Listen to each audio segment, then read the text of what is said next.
What's up, everybody? I'm PumaPete of Friendly Fire Co-op today with a Divinity update video. I know the update came out yesterday. We were a little busy, didn't have time to put one up late at night, so trying to get it out as early as we can today. Where's Mason at? He's at work, and we don't want to make you guys wait anymore, so I will be doing the update video myself, which is fine because I'm usually the one that looks up the notes and actually writes the stuff anyway, and he just kind of talks about it with me. So Larian released an update yesterday, and it was only about 10 days after the most recent one. So really quick update. It did reset the saves again. I'll do my best to catch up our Lone Wolf runs as soon as possible. So expect video content from that to continue at a regular pace. That shouldn't slow us down at all. We weren't too far anyway, but definitely not going to make you guys rewatch the beginning. And with that, we will go ahead and jump into the update. A lot of the update has to do with character customization. So we're going to spend pretty much the entire video on the character customization screen while I talk about what's going on. First big change, super awesome. Characters can now rotate. Whoa, that was a weird effect, though. It kind of like bounced them there. And good now, though. I don't know. I'm excited. Oh, there it was again. Either way, I'm excited about it because you can never really see what was going on with hair, especially with female characters. Oh my god. Oh, jeez. Okay. I was not expecting that. That's a glitch. Can work on that. But so now with the female hair, you can actually kind of know what's going on back there because you never really knew before.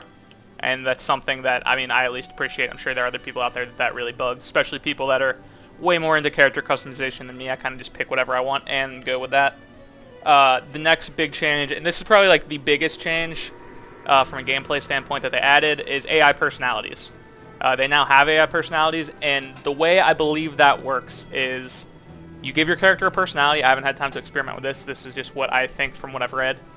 You give your character a personality, they will then make decisions based on that personality, and I guess those decisions are things like in conversations, they'll make decisions based on the personality you give them. So currently the only one is random, which I would assume leads them to just making a random decision in every conversation.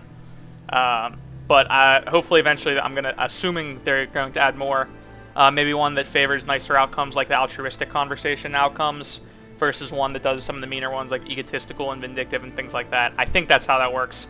I don't know that 100% sure. I'm really sorry if I'm wrong. If so, there'll be a little annotation here that said, hey, I'm wrong, don't listen to me. Yeah, so right now no AI and random are the only two options, but that's a pretty big change. It's especially cool if you're doing maybe like a single player run through and you want to give your second character a personality instead of you having to pick both for both of them. Kind of something cool that they added. Excited to see where they go farther with that. Next big change with character customization is that your primary stats now affect skill values. So what that means is here you can see with strength, strength determines chance to hit with strength-based weapons. That was the same. How much you can carry, that's the same. And the weight of items you can move and how far you can throw them, that's the same. What it also will do now is improve warrior skills. So previously, I believe skills scaled with level, and then they changed it from level to something else. That might be wrong. It may have just been level. But now, so it just improves with stats now. So if you want your warrior skills to do more damage, put more points in strength, which kind of makes sense. Dexterity, ranger and rogue, and intelligence, elemental, and witchcraft. Kind of what you would assume, but it's a cool way. It's supposed to be designed to help a little bit more with, classless characters, is what they said in the patch notes, which I'll, of course, link in the bottom in the description. But that's kind of a cool change that'll affect how you can build your characters a little bit. Third big change, not on the character creation screen, but this was kind of like their top three, so I'm going to mention them anyway, is the loot system has been reworked again for further balance. Items that previously did not drop will actually drop now, which is obviously nice, and I'm assuming the frequency with other certain items that dropped probably drop as well. Don't know exactly what that entails, but probably just make work a little bit better, I guess. Next one, you can now select starting skills, so that is awesome. That actually further removes the idea of starting skills, which I think is interesting, because it seemed like the starting skills are really like the one definitive class kind of, it's like what made the classes before, because everything else you could just change. You could change talents, you could change attributes, and you can change abilities.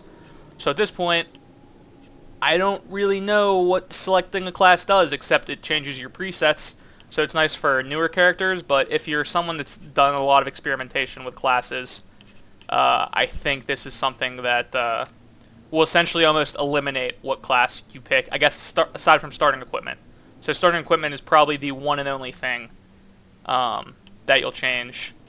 But I'm assuming all of the characters can probably select from the same skill pool. I'm actually going to check that out real quick. So we'll go to a magic one instead.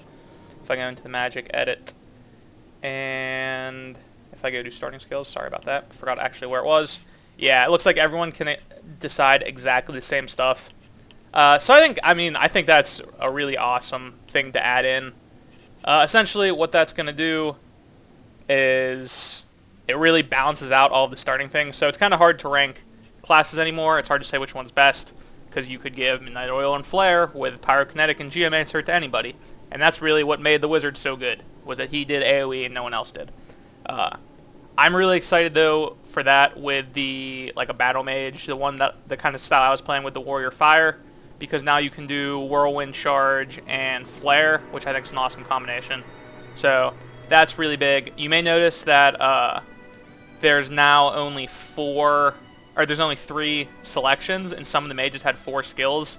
I believe that's because, if I understand the patch notes correctly, every mage class will now start with a staff in their inventory. Even the Battle Mage and the Wayfarer, I think, also didn't have it, and they'll start with staff and mages. So anyone can have, or all of the magic-based starting classes, although it's hard to say exactly what those are based on the way they changed it, they'll all have staff and mages, I guess just as a default skill. So I think that's how that'll work. Next big change are just kind of balances with classes. They balanced out some of the starting abilities. The biggest one that, so Cleric used to be literally the best melee class in the game, particularly because it started with this awesome Divine Light ability, which did damage at an AoE cone and also had heal. Then they nerfed Divine Light to literally useless status. I don't think it did anything except maybe lowered willpower, and it could make them warm. That's all it did. Now it decreases willpower and bodybuilding and a consent warmth status, and it's a 90% chance to do everything. Is that enough to bring Divine Light into the class of useful abilities? I don't think so. But at least it's not as trash tier as it was. It literally made Cleric useless, again, because now you can kind of swap abilities out anyway. It doesn't matter. But still nice to see that they're working on that. Other big changes were with the Rogue and the Shadow Blade. They used to start with Poison Dart, I think it was called. It may not have been Poison Dart, but it was definitely a poisoning ability. They now start with Razor's Edge. And Poison Dart was I don't know if it was Earth or if it was Rogue based. I know Poison Dart is Earth based. I don't know if they had a Poisoning Rogue one or not. But the main concern with that was everything surrounding Cecile is undead, except the orcs. But essentially, that ability was worthless. It was super trash tier, could not do anything. Because if you poison a zombie, it heals. If you poison a undead, it had no effect in the most recent patch. So it's really nice that they added Razor's Edge instead. So this is stunning a target and it does damage. So that's just a really nice buff for Rogue and Shadow Blade. Along with that, you no longer need to take the one Rogue talent they used to have to make daggers take less AP to use. Daggers now all have a 2 AP cost. So big buff for Rogues, especially in the early game. Does it make Rogue playable? Maybe. We'll see. I'm sure Mason might want to experiment that in the most recent patch. Because he wanted a Rogue buff, he got a Rogue buff. We'll see what happens there. But don't be surprised if we see a Rogue play coming up. A couple other smaller changes I'm just going to mention real quick, but this is kind of the end of this. The Sparkmaster 5000 quest, which was Aru's failed experiment, I know I talked a lot about in the playthroughs that you literally could not complete it.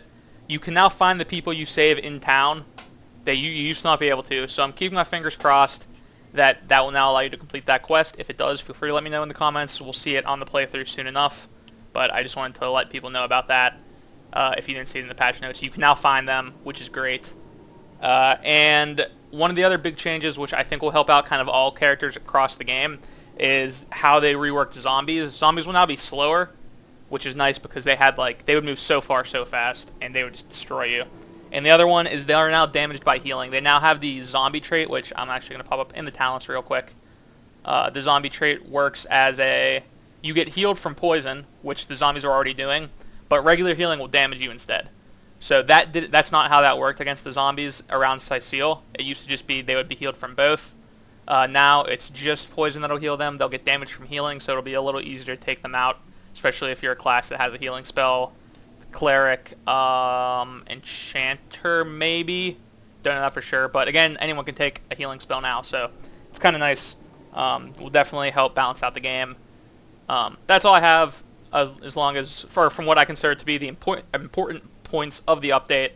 I'm going to link all of the update notes in the description in the bottom, and I'm sure we will be talking about our overall opinion of the update in our first video whenever we get back on pace with the most recent update. We have two more days of older content, and then we'll jump right back into this newer content. Still with the Lone Wolf run, but it'll be playing with the new update, so new skill system and whatnot. Excited to show you guys that. We'll definitely have our opinion on that in about 2 or 3 days. And thanks for watching. Remember to subscribe if you'd like to see more daily Divinity Original Sin videos, as well as other content, and we will see you next time. Bye.